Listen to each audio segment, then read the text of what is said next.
Quem está disposto hoje a viver muita bênção de Deus aqui? Vocês estão tão desanimados? Cadê o povo que vai receber as bênçãos de Deus? Muito bem. Eu queria convidar vocês a ficarem de pé agora, para a gente iniciar esse momento. Eu quero ver aqui, cadê o pessoal do norte?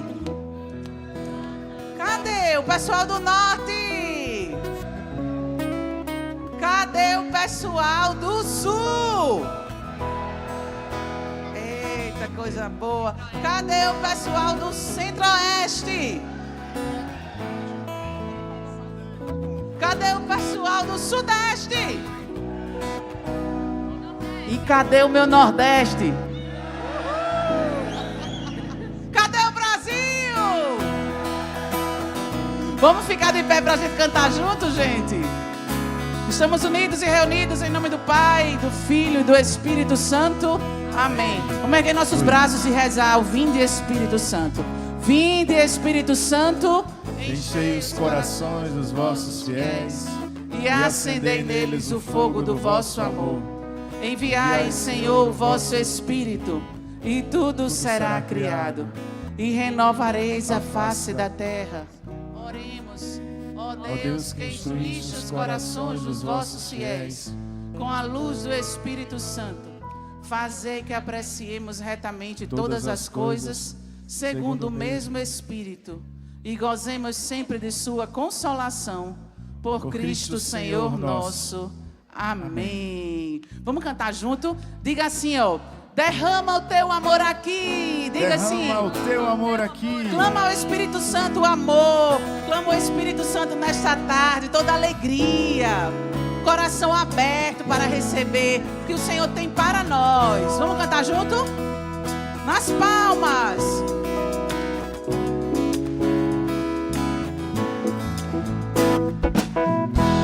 Senhor, eu quero obedecer a tua voz. Derrama o teu Espírito sobre todos nós. Senhor, eu quero mergulhar, me comprometer, entrar na intimidade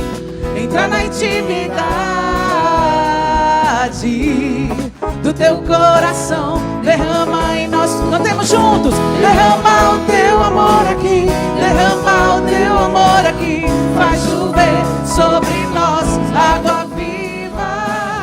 Derrama o teu amor aqui, derrama o teu amor aqui, faz chover sobre nós.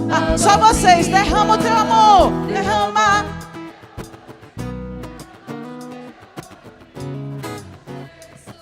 Pode ser mais forte. Derrama o teu amor. Derrama o teu amor aqui.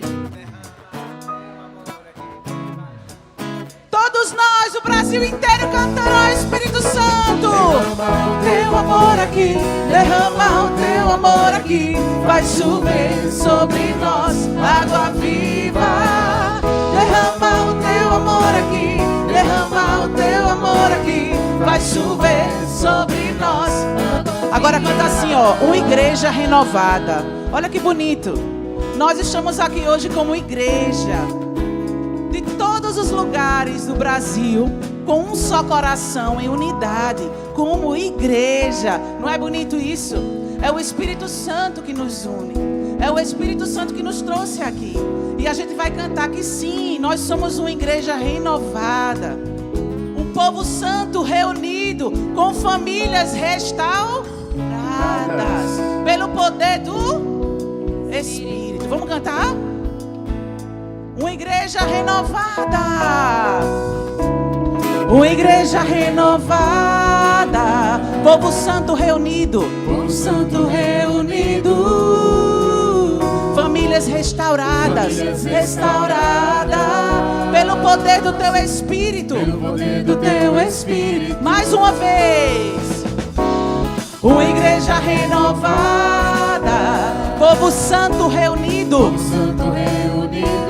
famílias restauradas, famílias restauradas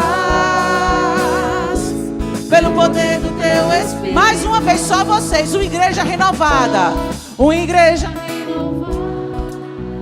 povo santo reunido, famílias restauradas,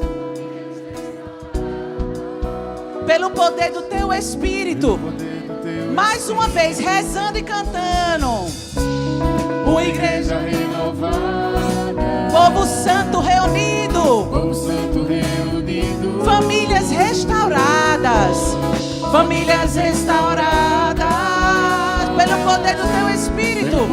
E a gente canta: derrama o teu amor aqui, derrama o teu amor aqui, derrama o teu amor aqui. Faz chover sobre nós água viva. Derrama o teu amor aqui, derrama o teu amor aqui. Faz chover. A sua oração chegando lá nos outros lugares, assim, ó. Derrama o teu amor nos seus irmãos do norte, do sul, do sudeste, do centro-oeste, do nordeste. Derrama o teu amor aqui, derrama o teu amor aqui. Faz chover com alegria todos nós. Derrama o teu amor aqui, derrama o teu amor aqui. Faz chover sobre nós água viva. Derrama o teu amor aqui, derrama o teu amor aqui. Faz chover. E pra terminar, só vocês, bem bonito, quero ouvir.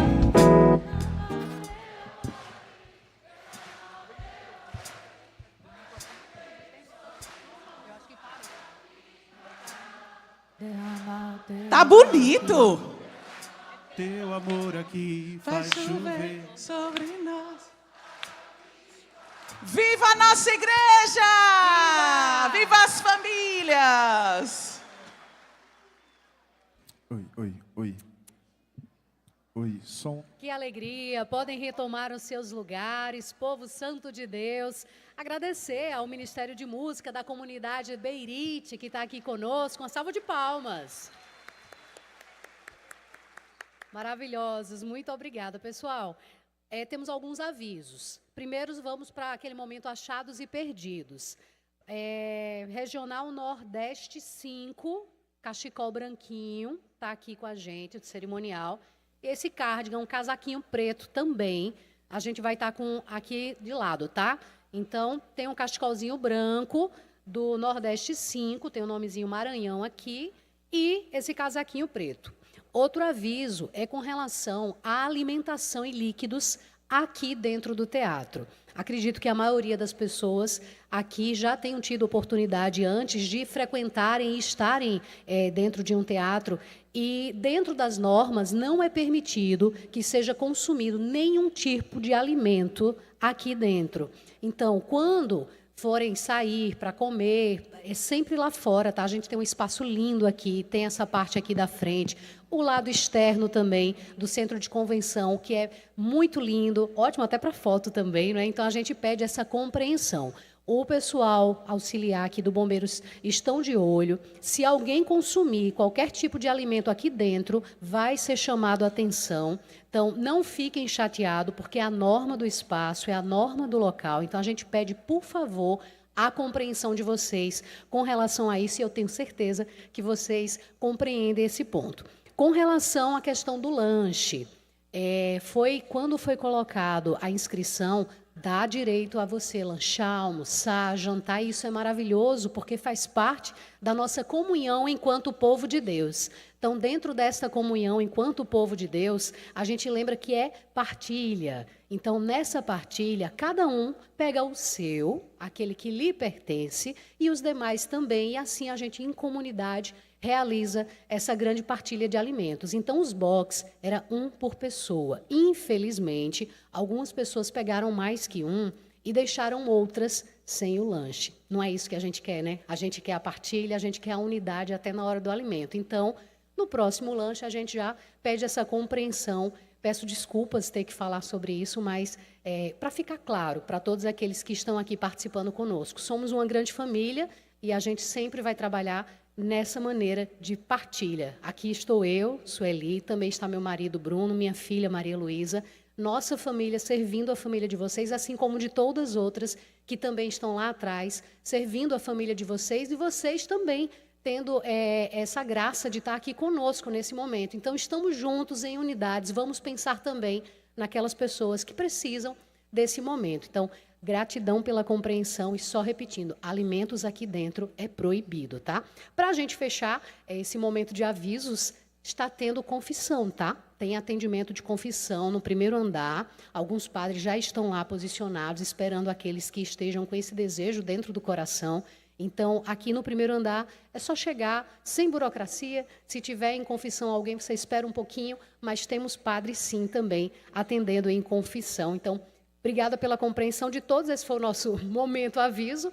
E agora vamos dar continuidade para esse momento da graça, que é o momento da escuta, da partilha da palavra, que quero já convidar para dar continuidade à nossa programação, o diácono permanente e assessor teológico da Coordenação Pastoral da Arquidiocese de Olinda e Recife, Sérgio Dolce Vasconcelo, para a conferência A Família, Fonte Perene de uma Nova Cultura e Vida Social.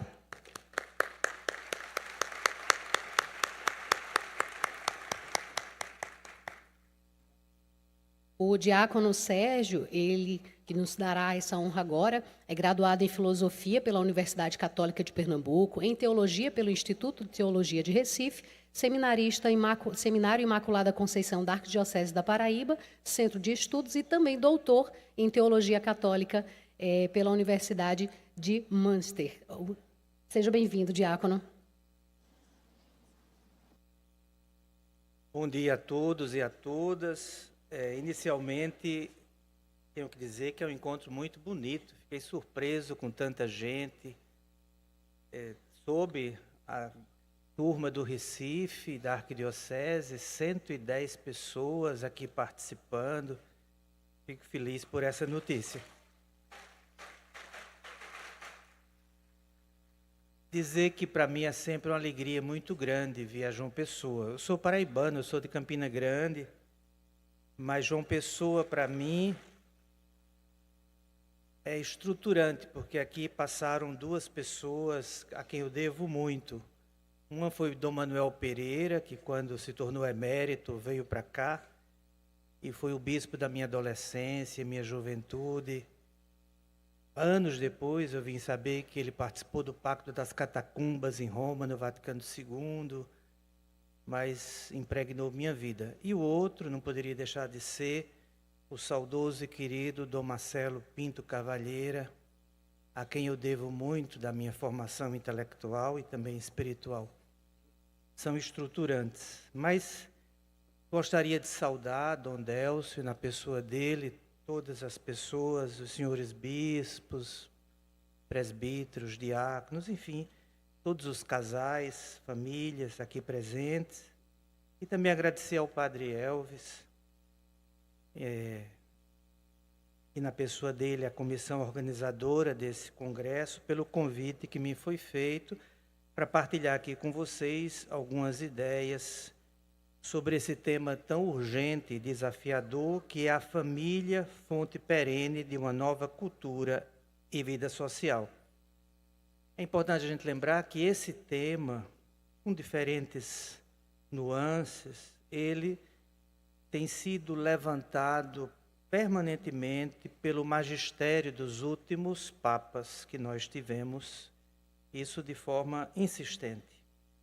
Eu pensei em minha fala em 4 pontos. O primeiro, a gente relembrar, a partir da voz dos papas, a importância da família. A gente teve aqui antes o belo testemunho do casal com os filhos e outros membros da família aqui presentes, mas a gente vive um tempo que é importante lembrar o óbvio permanentemente, porque a amnésia toma conta de nós e o óbvio, por incrível que pareça, deixa de ser óbvio. Mas então, a importância da família no magistério. Depois, a gente, a partir daí, levantar alguns desafios para a família, para a vivência, para essa missão da família na sociedade, buscando compreender algo das causas desses desafios, depois nos perguntar o que o Espírito espera de nós, ou seja, ver esses desafios com o olhar da missionariedade, como diria o Papa Francisco, e por último, também lembrar o óbvio, mas relembrar algumas sugestões importantes que temos também do magistério para tentar ser suporte à família nessa sua missão tão desafiadora. Para não me perder, peço desculpas, vou ler, por conta também do tempo, para a gente conseguir no tempo previsto. Para os papas São João Paulo II, Bento XVI e Francisco, a família é uma instituição vital que sustenta não apenas a vida privada, mas também a social e cultural. Ela é vista no magistério desses papas como lugar de transmissão de valores, de encontro intergeracional e da esperança para a humanidade. Para São João Paulo II, a família, abre aspas, é um dos bens mais preciosos da humanidade. Ele afirma isso claramente na Familiares Consórcio. Abro aspas. Consciente de que o matrimônio e a família constituem um dos bens mais preciosos da humanidade, a Igreja quer fazer chegar sua voz e oferecer a sua ajuda a quem, conhecendo já o valor do matrimônio e da família, procura vivê-lo fielmente. Mas nessa mesma exortação apostólica, ele identificou que a família enfrenta profundas transformações sociais e culturais que ameaçam sua fidelidade aos seus deveres e muitos dos seus valores essenciais, mas que, apesar disso, ela continua sendo fundamental para a renovação da sociedade. Ainda sobre a importância da família, ele afirma que, abre aspas, a família possui vínculos vitais e orgânicos com a sociedade, porque constitui o seu fundamento e alimento contínuo, mediante o dever de serviço à vida. Saem, de fato, da família os cidadãos e na família encontram a primeira escola daquelas virtudes sociais que são a alma da vida e do desenvolvimento da nossa sociedade. Fecha aspas. Familiares Consórcio, 42. Outra dimensão importante que nos lembrou São João Paulo II foi o caráter intergeracional e cultural da família. Ela herda tradições, valores religiosos, morais, normas de convivência e repassa às novas gerações esse patrimônio humano e espiritual. Na Carta às Famílias, de 2 de fevereiro de 1994, ele afirmou que a família é, abre aspas, a dimensão fundamental da existência humana. Fecha aspas. Nela se aprende a comunhão, o dom, o amor, a responsabilidade. Tudo isso é constitutivo de uma nova cultura, uma cultura do amor e da vida. Na sua homilia no encerramento do 2º Encontro Mundial das Famílias no Rio de Janeiro, em 1997, ele afirmou que, abre aspas, a família é esta particular e, ao mesmo tempo, fundamental comunidade de amor e de vida, sobre o qual se apoiam todas as demais comunidades e sociedades. O Papa Bento XVI, em continuidade com seu antecessor, na 16ª plenária do Pontifício Conselho para a Família, afirmou, abre aspas, a família fundada no matrimônio constitui um patrimônio da humanidade, uma instituição social fundamental, é a célula vital e o pilar da sociedade. Isso interessa tanto aos fiéis como aos não fiéis. Fecha aspas. Recordando a Familiares Consórcio 86, ele lembrou que, abre aspas, o futuro da humanidade passa pela família.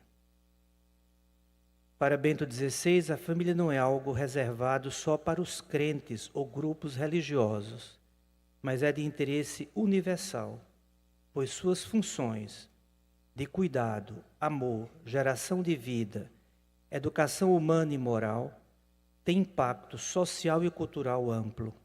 Ela sustenta a dignidade humana, a solidariedade e a continuidade da cultura. O Papa Francisco recordou a herança do magistério de São João Paulo II e Bento XVI, situando a família no contexto contemporâneo repleto de desafios. Entre eles, podemos destacar a crise cultural generalizada, marcada pelo individualismo, incertezas, relativismos, dificuldades econômicas, desestabilização dos vínculos familiares, chegando a falar de uma profunda crise cultural da família. Além disso, há a possibilidade de que muitos jovens optem por relações instáveis ou informais em vez do casamento, por causas econômicas ou culturais, e isso fragiliza o modelo de estabilidade que a família tradicional oferece. Há também o perigo de desvalorização social da função da família, quando ela é marginalizada pelas políticas públicas ou pela cultura consumista, entre outras coisas. Ainda alguns desafios que observamos e que desestabilizam o papel da família na cultura atual.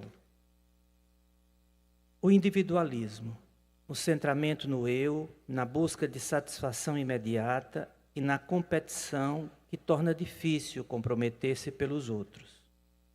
As crises econômicas, o desemprego, a instabilidade, a pobreza que pressiona os vínculos familiares e a fragmentação cultural. O relativismo moral e cultural, com a relativização dos valores, dos papéis familiares, da sexualidade, etc. A cultura do provisório, da instabilidade afetiva, provocando em muitos a incapacidade de sustentar laços afetivos e sociais. Também a fragilidade das políticas públicas em proteger, incentivar ou sustentar as famílias, com falta de apoio à maternidade ou à paternidade, a insuficiência de bens sociais, etc. O segundo ponto, buscando compreender algo das causas desses desafios para a família e a sua função social na contemporaneidade. Gostaria de trazer aqui algumas colaborações de duas áreas do conhecimento, uma vinda do campo da sociologia e a outra da psicanálise. Do ponto de vista sociológico, como afirmam autores como Daniel Revieux-Léger, Peter Berger, Thomas Luckmann, a modernidade, alicerçada na razão e na subjetividade, provocou processos de racionalização. Ou seja, as esferas da vida que antes estavam atreladas ao mundo religioso, cada vez mais foram se tornando autônomas com suas lógicas próprias, independentes da tutela religiosa. Isso gerou, entre outras coisas, o que se chama de secularização, ou melhor, processos de secularização. Se antes, até o final dos anos 80 do século passado, acreditava-se que na secularização como um processo uniforme, que aconteceria em todos os lugares onde a modernidade chegasse, como sendo o fim da religião, a partir da década de 90, a teoria da secularização foi revisitada e percebeu-se que não há uma secularização padrão, mas processos de secularização. Ou seja, cada contexto recepciona a secularização da sua forma própria, a partir das variantes de cada contexto cultural e processos sociais. Com isso, podemos ver na cartografia religiosa a indiferença religiosa na Europa Central, por exemplo. A secularização como decréscimo da fé cristã, mas sem necessariamente hostilidade em relação à religião. Há simplesmente uma indiferença religiosa. Por outro lado, em outros lugares do mundo, e entre eles o Brasil, as pessoas continuam profundamente religiosas, porém religiosas do seu jeito, a partir das suas demandas, como critérios das suas escolhas subjetivas. Como os sociólogos nos ajudam a compreender, o próprio processo de secularização foi gerando, entre outras coisas, um processo de deslegitimação das instituições sociais. Do ponto de vista sociológico, toda instituição social surgiu para gerenciar, controlar ou gerir uma determinada esfera da vida humana. Porém, é esse papel de gerenciadora, de reguladora próprio das instituições que entrou em crise no Ocidente. Por isso a gente pode ver o sistema jurídico, o sistema econômico, os sistemas religiosos e, claro, não poderia deixar de ser a família enquanto sistema social.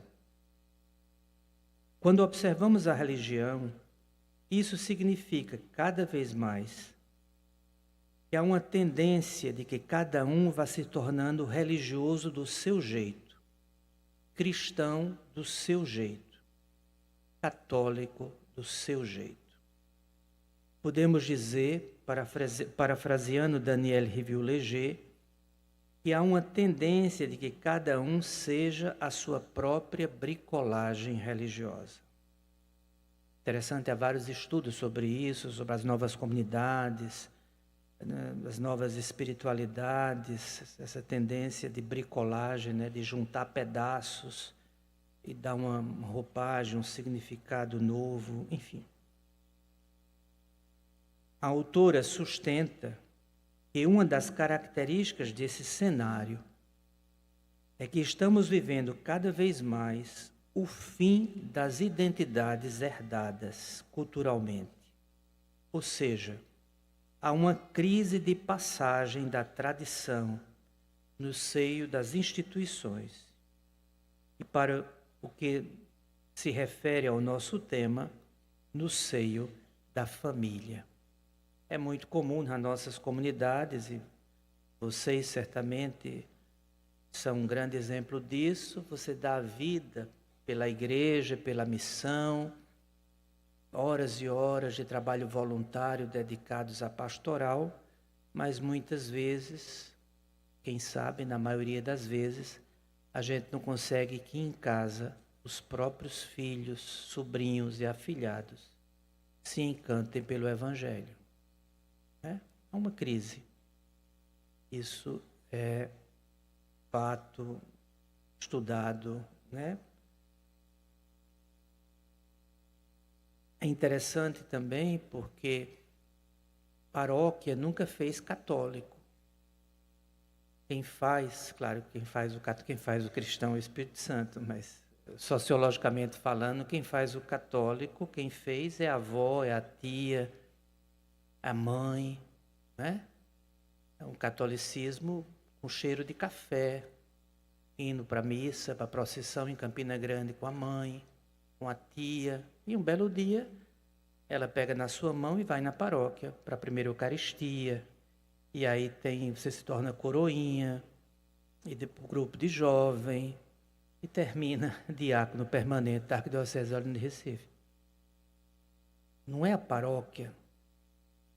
A questão importante para a pastoral é que a família, como esse lugar por excelência da criação de novos católicos, ela está em crise. Desde o pontificado de João Paulo II, todos os documentos da Igreja sobre a família falam sobre isso. É inquestionável o papel e a função e a importância da família, mas a gente não pode ser ingênuo de não perceber que essa função, esse papel, no contexto atual, está se tornando cada vez mais complexo.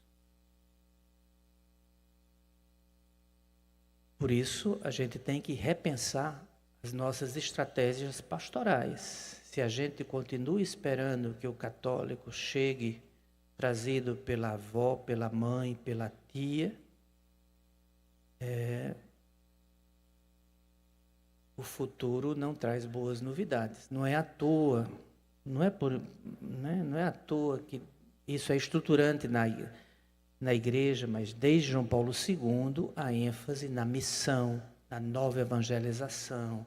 Francisco com o chamado de uma igreja em saída. Isso tem causas, quem conhece, quem trabalha com missão, com pastoral, com missiologia, não é ingênuo, sabe o que é que está por trás desse apelo, o que é que se constata para partir daí. Veja, São João Paulo II, de 82, eu tinha cabelo, chegando no Recife, ele já disse no Haiti, a nova evangelização tem que ter novo ardor, entenda-se, espiritualidade missionária, que a gente tem um monte de espiritualidade, é fato. Agora, quais delas levam ao discipulado? Quantas delas provocam missionariedade? Cabe na palma da mão. Então tem que ter um novo ardor, mas ele tem que ser missionário, senão a gente continua sentado na autorreferencialidade. O João Paulo II disse também, a nova evangelização deveria ter novos métodos. Como eu fui evangelizado, em saudosa memória e agradecimento, com certeza meus sobrinhos, meus afilhados jamais serão. Os métodos, se não mudarem, não vão conseguir apresentar a pessoa de Jesus. E o terceiro elemento que São João Paulo II lembrou no discurso no Haiti, novas linguagens. Muitas vezes com o nosso igrejês, que nem a gente direito compreende, mas são palavras da moda e a gente vai repetindo, a gente não consegue comunicar a fé muito longe. Né? São desafios. Veja, se vocês fizerem a conta, de 82 para cá, eu perdi todos os cabelos. E São João Paulo II já é santo. E o apelo do Papa, em 82, no Haiti. Por outro lado, uma contribuição da psicanálise para nos ajudar a compreender algo sobre as causas da crise no seio da família. Ou seja, há crises externas da cultura, mas há também crise interna, claro, fruto da cultura, é claro, mas afeta profundamente o seio da família, né? A partir de um trabalho muito interessante do psiquiatra belga Jean-Pierre Lebrun, especialista com adolescentes, refletindo sobre as consequências da famosa afirmação de Nietzsche que Deus está morto. Ele analisa o significado dessa afirmação para compreender algo sobre as novas subjetividades no Ocidente. A afirmação da metáfora da morte de Deus como causa da crise de legitimação que passa a sociedade contemporânea vem do fato de que toda a ordem no Ocidente foi construída, toda a estrutura, toda a fundamentação da estrutura do Ocidente a partir da fundamentação teológica do Deus cristão. E a afirmação de Nietzsche testemunha a implosão dessa fundamentação teológica enquanto consenso no Ocidente. Claro, do ponto de vista teológico, do ponto de vista da fé, não há dúvida que Deus é o fundamento por excelência. A gente está falando aqui do ponto de vista sociológico. O mundo medieval, o mundo teocêntrico, tinha o Deus como fundamento, como a estrutura. Na famosa frase de Nietzsche, Deus está morto. O que ele quer dizer com isso é que esse fundamento último que sustentou a sociedade ocidental durante séculos, ele não é mais óbvio. Não é que as pessoas deixaram de ser religiosas, que Deus não é importante. Não tem nada a ver com isso. É o fundamento. Não é mais óbvio, não é mais consenso na sociedade que Deus é o fundamento. Né? É isso que está em jogo. É isso que Nietzsche, segundo a leitura de Lebrun, quer afirmar quando afirma Deus está morto. Ou seja, o fundamento, o lugar de exceção a partir do qual se estruturou a sociedade ocidental durante séculos, implodiu. Ele, Deus, enquanto fundamento, não é mais óbvio na sociedade.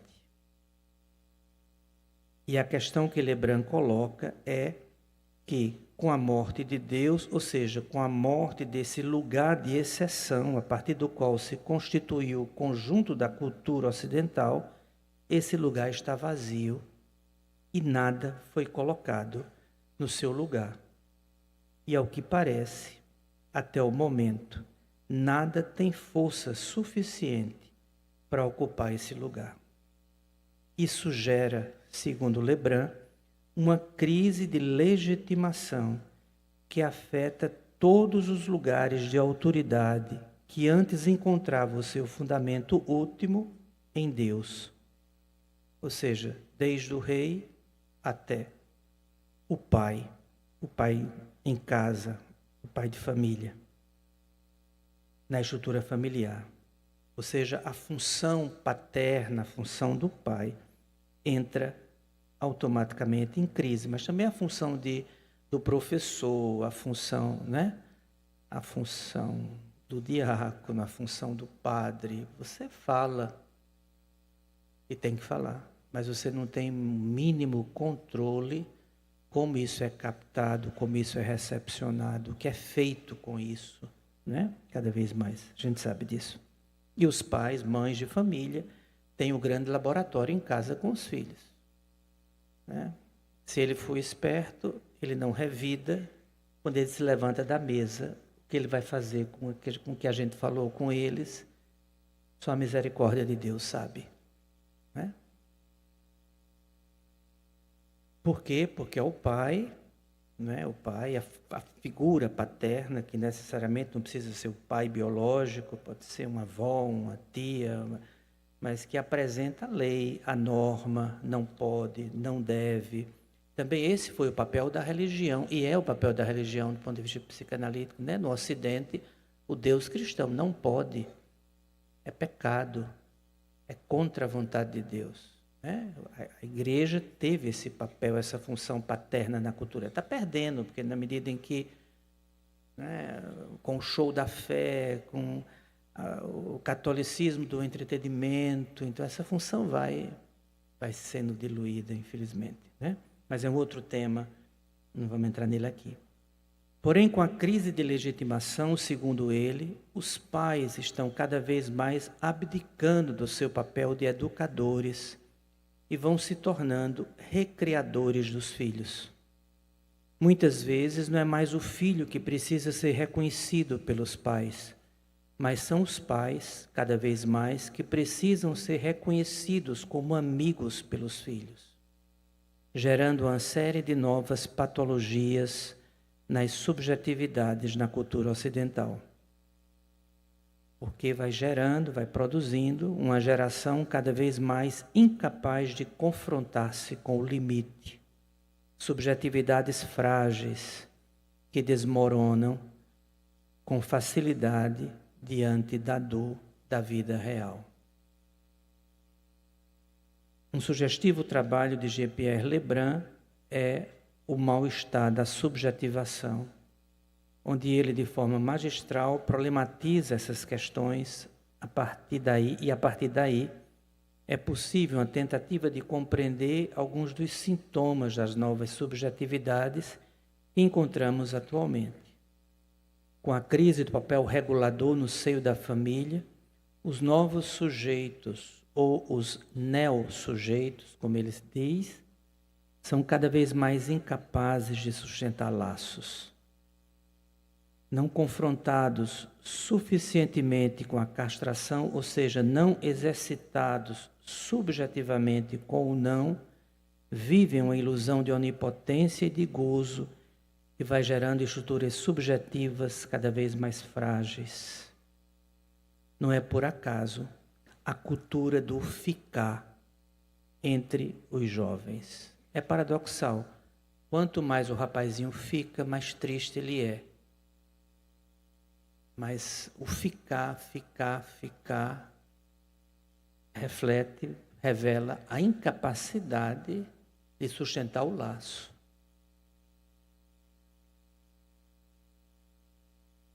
vale lembrar o que muitos autores já falaram sobre o paradoxo do século XXI. Se no século XIX o problema era muita repressão e, consequentemente, muita histeria na sociedade, na segunda metade do século XX, vimos grandes processos de lutas por liberdades. Nunca fomos, aparentemente, tão livres e autônomos como somos hoje em relação às gerações anteriores à nossa. Porém, o resultado desse processo, ao invés de ter trazido maior felicidade entre nós, foi justamente a tristeza, que se instaurou como a doença do século XXI. Não é à toa que o Brasil, país do futebol, do samba, né, da muriçoca de João Pessoa, tão famosa, é o país que mais consome Rivotril no mundo. Então parece que nós não somos tão felizes quanto o mito apresenta, né? E se temos presente os processos emancipatórios que caracterizaram a modernidade desde o século XVI, vivemos uma onda radical de fundamentalismo, de infantilização e de retorno à magia na sociedade e em alguns setores da nossa própria igreja. Terceiro ponto. Buscando compreender esses desafios com os olhos da missionaridade para a missão da família, como sempre nos orientou o Papa Francisco. O Papa Francisco sempre dizia, né? Importante ver a realidade, a ingenuidade está amarrada em nome de Jesus na pastoral. Ver a realidade com os olhos da missionaridade, ou seja, ver a realidade buscando sempre, se perguntando sempre o que o Espírito espera de nós, a partir das constatações que vamos fazendo dessa realidade, né? Para não criar uma sensação de impotência, de fraqueza. Desânimo é um luxo dos filhos das trevas. A gente não pode ter isso. Se queremos repropor a família como fonte perene de uma nova cultura e de vida social, não podemos partir de ideias abstratas. Temos que ler os desafios, buscando captar o que o Espírito espera de nós hoje. Como a igreja no Brasil nos tem lembrado nos últimos tempos, não estamos vivendo uma época de mudanças. Isso nós já vivemos desde o século XVI, apesar de muitos de nós na igreja não perceberem isso ainda, depois de mais de 500 anos. O que estamos vivendo é uma mudança de época. E isso é algo infinitamente mais radical e desafiador. Trata-se de uma mudança de paradigma que ainda não sabemos exatamente qual será. Mas gostaria aqui de lembrar que não devemos temer as crises. Nós somos peregrinos na esperança, como o ano jubilar nos tem ajudado a refletir e a celebrar. No que se refere à crise, gostaria de propor a crise como um lugar epistemológico, ou seja, um lugar de conhecimento, de descobertas e construção de novos caminhos. Superar a ideia de que a crise é algo a ser superado, mas compreender a crise como condição constitutiva da existência humana e do próprio conhecimento. Do termo crises vem crisol, acrisolamento, ou seja, processos de ruptura, de purificação, de decisão, de cisão. Daí o significado da palavra decisão, como um processo de acrisolamento. Logo, a crise não é um acidente externo, é parte constitutiva da vida humana. Viver é estar constantemente diante de rupturas, dilemas, da necessidade de tomar decisões. Do ponto de vista epistemológico, crise gera conhecimento. Ela desestabiliza a certeza e nos obriga a pensar de novo, abrindo espaços para novas formas de compreender o mundo. A crise não é um obstáculo ao conhecimento, mas seu próprio motor. Ela nos obriga a superar o óbvio e propor novas alternativas. Nesse sentido, existir é habitar a crise, não fugir dela. Ela é condição de possibilidade de futuro para o ser humano. Poderíamos nos perguntar: é possível o encontro com a pessoa de Jesus sem colocar nossa existência em crise?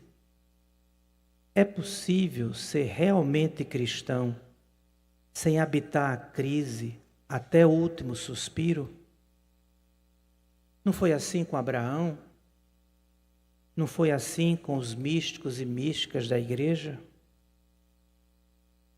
Nós não temos a família que queremos, temos a família que temos. E ela está passando por um momento de grandes desafios. E, em alguns contextos, está passando por uma profunda crise para preservar sua função estruturante na sociedade contemporânea. Porém, a família não é uma instituição do passado, uma tradição nostálgica ou algo secundário. Ela é fonte perene de vida cultural e social. Em meio às transformações e aos desafios econômicos, culturais, morais, ela permanece como matriz da educação, da esperança, da identidade pessoal, comunitária e nacional. Uma nova cultura que valorize o amor, responsabilidade, solidariedade, compromisso intergeracional, cuidado com os pobres e vulneráveis, só poderá surgir se a família for fortalecida. Daí a importância, entre outras coisas, desse nosso evento e da pastoral familiar na igreja. Esse fortalecimento exige esforço da igreja, da sociedade civil, das políticas públicas e, sobretudo, das próprias famílias que vivem sua vocação diária. Se quisermos uma sociedade mais humana, justa e fraterna, é indispensável investir na família, não como peça decorativa da cultura, mas como sujeito protagonista da cultura, gerando cultura, sustentando vida, moldando cidadãos e alimentando a esperança. A família como fonte de nova cultura não é simplesmente inovação ou mudança de costumes, mas uma reorientação cultural que valoriza o outro, a vida, a solidariedade, o bem comum, a generosidade, a coesão social e o compromisso com o futuro de nossa casa comum. Reorientar para um amor que seja duradouro, não instrumental, que não se reduza ao que é útil ou interessante, mas aberto à vida, à reciprocidade, ao sacrifício e à pluralidade. É esse tipo de amor que forma a cultura do encontro humano. É a partir da família que se formam cidadãos, se desenvolvem virtudes sociais e que se constrói um tecido social saudável. É na família que muitos aprendem a honestidade, o respeito, a responsabilidade, os valores do Evangelho, valorizando o outro. Quarto ponto e último, relembrando algumas orientações pastorais na busca de fortalecer a família como fonte de cultura e vida social. Diante de muitas famílias que vivem situações de fragilidade, divórcios, famílias recompostas, uniões informais, lares monoparentais, pobreza, migração, crise de sentido, entre outros, que frequentemente sentem-se excluídas ou julgadas, em alguns casos, pela própria igreja, é fundamental, inspirados na Amoris Laetitia, nos seus números 291 a 312, sempre mais uma pastoral familiar de escuta, acolhida e discernimento, criando cada vez mais espaços de escuta pastoral, como círculos de partilha, onde as famílias possam expressar suas dores, esperanças e experiências, sem medo de condenação. Investindo em equipes pastorais com formação em escuta empática e discernimento, inspirados na Amoris Laetitia, para acompanhar famílias em suas situações, as mais diversas situações de complexidade, valorizando a lógica da misericórdia como método pastoral, reconhecendo que toda família, mesmo ferida, carrega sementes do bem e do Evangelho. Frente a casais que muitas vezes se casam sem preparação adequada, muitos pais se sentem inseguros na educação dos filhos e esses crescem sem modelos familiares consistentes. É importante, inspirados na Familiares Consórcio, os números 66 e 69, investir na formação integral para a vida familiar, implantando, incentivando e aprofundando, ampliando itinerários catequéticos continuados para a vida conjugal e familiar, não restritos à preparação para o matrimônio. Isso inclui formação sobre comunicação conjugal, espiritualidade familiar, educação dos filhos, sexualidade, resoluções de conflitos, etc. Oferecendo escolas de pais e mães nas paróquias e comunidades, com temas ligados à vida cotidiana dos filhos, à afetividade e aos desafios da educação na cultura moderna. Fomentando a formação de lideranças familiares para que sejam multiplicadoras da cultura do cuidado, do perdão e do diálogo em suas comunidades. Também diante da cultura dominante, que tende a desvalorizar o papel da família e exaltar modelos de vida centrados no consumo, no individualismo e na fluidez dos vínculos, inspirados na Amoris Laetitia, devemos amadurecer cada vez mais em uma pastoral que valorize e promova a cultura familiar, incentivando testemunhos públicos de famílias, mostrando que é possível viver a fidelidade, a reconciliação, a partilha e o compromisso social. Também criando projetos culturais com e para as famílias. Música, teatro, literatura, culinária, artesanato, reforçando a identidade cultural, os valores locais e a espiritualidade do lar. Diante do perigo da pastoral, muitas vezes, de tratar a família apenas como objeto da evangelização e não sujeito ativo e missionário, é urgente aprofundar a compreensão da família como sujeito da ação evangelizadora, incentivando cada vez mais o surgimento de grupos de famílias missionárias que evangelizem outras famílias por meio de visitas, da amizade, do serviço e do testemunho, criando pastorais com participação ativa das famílias, como casais, agentes de catequese, liturgia, juventude, ação social, etc. Incentivando a vivência da família como igreja doméstica, como oração diária em casa, leitura da palavra, celebração da fé no cotidiano da vida. Frente à precariedade econômica, ao desemprego, à violência doméstica, ao vício e ao abandono que tem destruído muitos lares, é urgente desenvolver cada vez mais uma ação pastoral voltada às famílias em vulnerabilidade, inspirados no Evangelho Gaudium, 199, 216, e Amoris Laetitia, 204, 216. Fortalecendo a pastoral social em articulação com a pastoral familiar, para atender às famílias em situação de risco, criando redes solidárias de famílias para acolher mães solteiras, idosos abandonados, casais em crise, migrantes e refugiados, estimulando a construção de uma espiritualidade da compaixão que torna a igreja próxima dos lares machucados, ajudando a restaurar a dignidade perdida.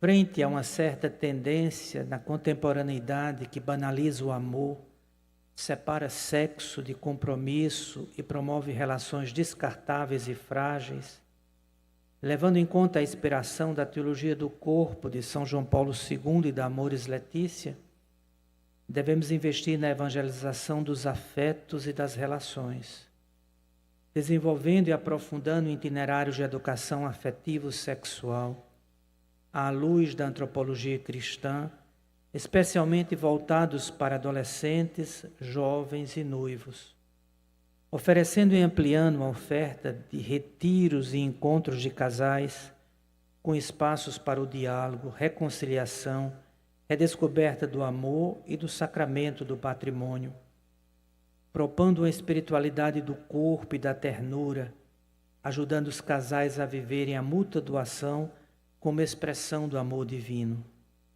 Enfim, muitos problemas familiares não podem ser resolvidos só pela pastoral familiar. Exigem ações interdisciplinares e diálogo com outras áreas.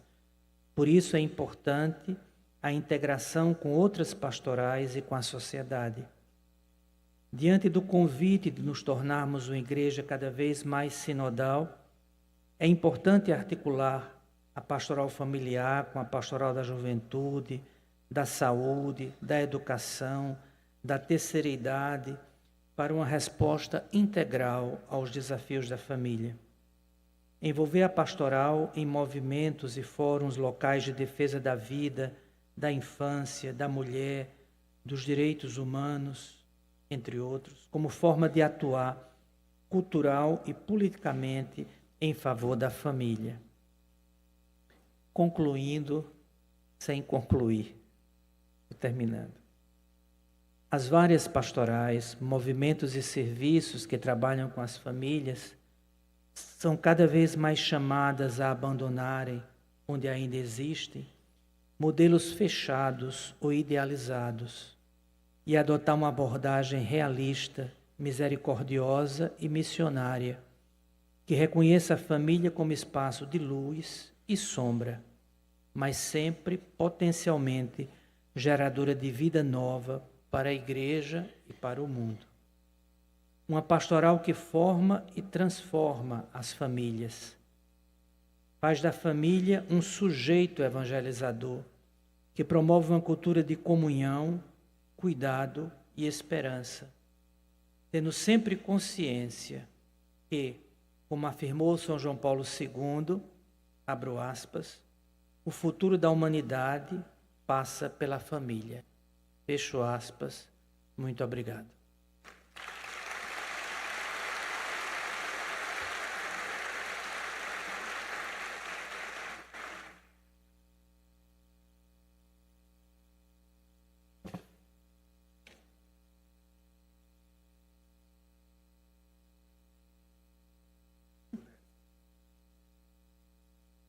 Estão perguntando se está escrito. Não são rabiscos. Não tem. Eu não consegui pedir um texto, não foi? O Padre Elvis fez a minha vida o inferno atrás de um texto, mas eu não tive tempo no corre-corre. Então, depois eu posso corrigir direitinho. Comissão de doutrina não encontra nenhum perigo e a gente pode distribuir. Tá? Obrigado.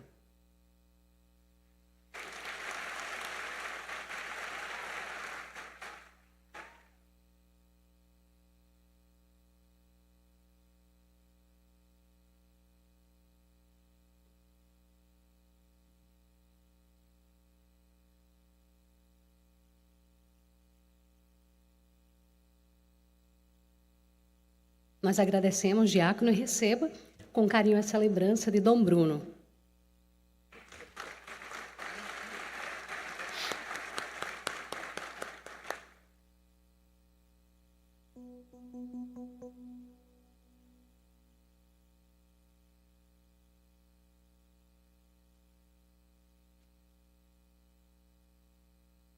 Bem, mais uma vez, com gratidão ao diácono Sérgio. Antes, vamos cantar um pouquinho, bora?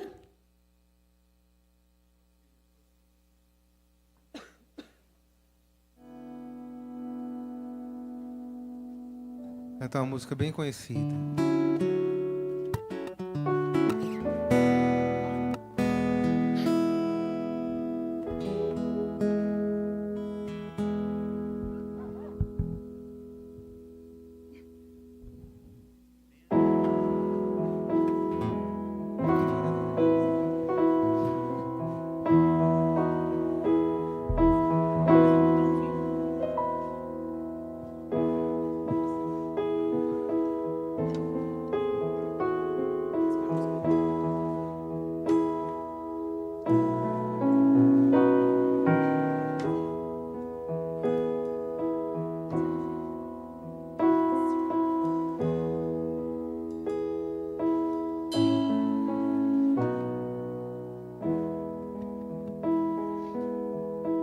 Nós vamos cantar uma música para que nós todos possamos refletir, rezar.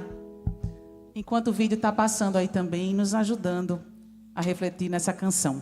Tá bom? Se vocês souberem, cantem.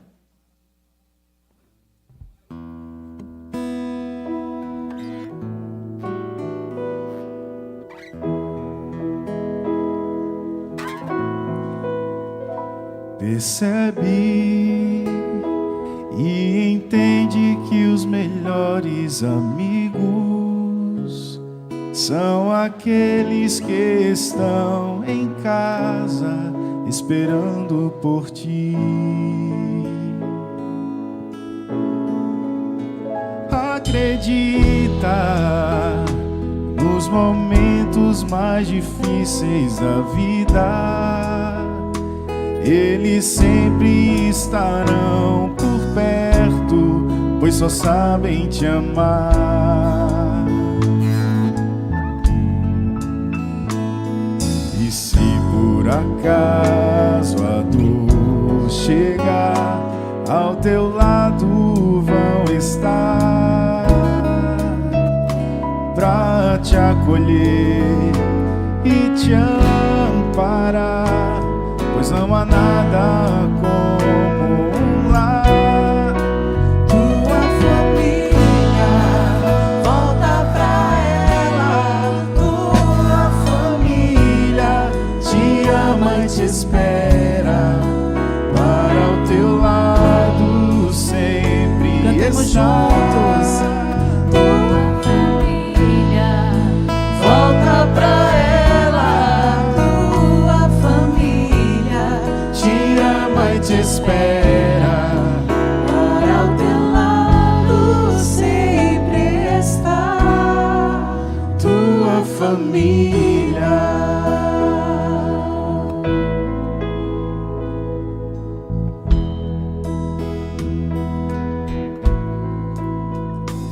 Às vezes, muitas pedras surgem pelo caminho, mas em casa alguém feliz te espera pra te amar.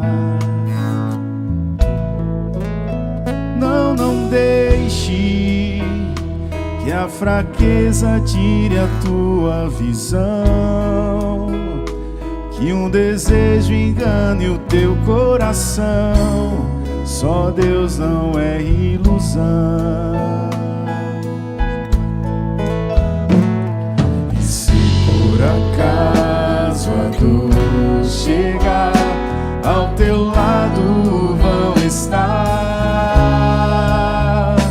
pra te acolher e te amparar, pois não há nada como um lar. Tua família, volta pra ela. Tua família te ama e te espera, para o teu lado sempre está. Tua família, tua família.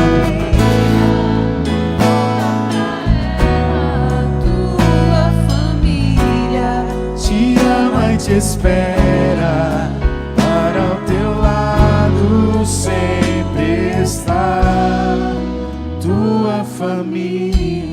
Só as nossas vozes, tua família, tua família.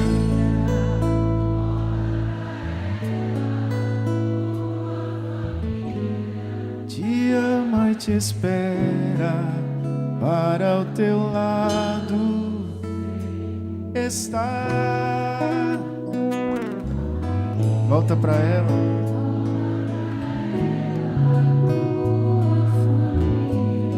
Te ama e te espera, para o teu lado sempre está tua família.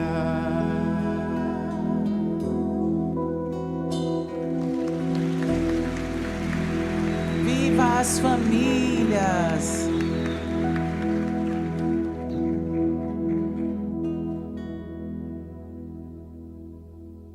Obrigada ao Ministério de Música da Comunidade Nova Beirite, nos levando à oração através de belíssimas canções. E para a gente dar continuidade, antes, melhor dizendo, da gente dar continuidade, eu quero dar um aviso para chamar a atenção dos seguintes casais: Lívio e Flávia, Renato e Isadora, também Milton e Lourdes, Paulo Ricardo e Inara, e também Maria Ângela.